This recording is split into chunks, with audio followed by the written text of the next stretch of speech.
Hi అండి. ఇంట్లో నేను కూరలు ఏమి లేనప్పుడు చాలా సింపుల్ వేలో 10 మినిట్స్లో రెడీ అయిపోయి కొత్తిమీర రైస్ అయితే చేస్తాను. మీరు కూడా ట్రై చేసేయండి. మీ పిల్లలకి లంచ్ బాక్స్లోకి అయితే పెట్టేవ్వండి. చాలా ఇష్టంగా తింటారు. చాలా బాగుంటుంది.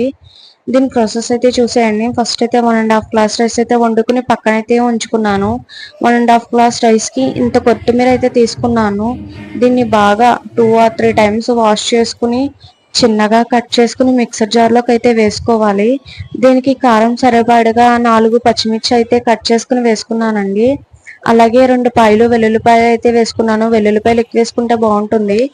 అలాగే కొద్దిగా జీలకర్ర, వీటన్నిటిని బాగా మెత్తగా అయితే పేస్ట్ చేయాలండి.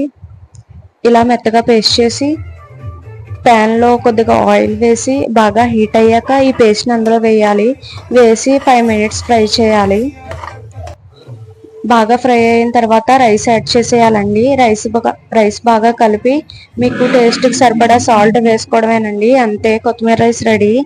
మీకు జీడిపప్పు ఉంటే జీడిపప్పు కూడా యాడ్ చేసుకోవచ్చు, లేకపోతే స్కిప్ చేసేయచ్చు. అంతేనండి, కొత్తిమీర రైస్ రెడీ. చాలా బాగుంటుంది. మీరు కూడా ట్రై చేసేయండి. ట్రై చేసి నాకు కామెంట్ చేయండి ఎలా ఉందో. వీడియో నచ్చితే లైక్ చేయండి, షేర్ చేయండి. Thank you for watching.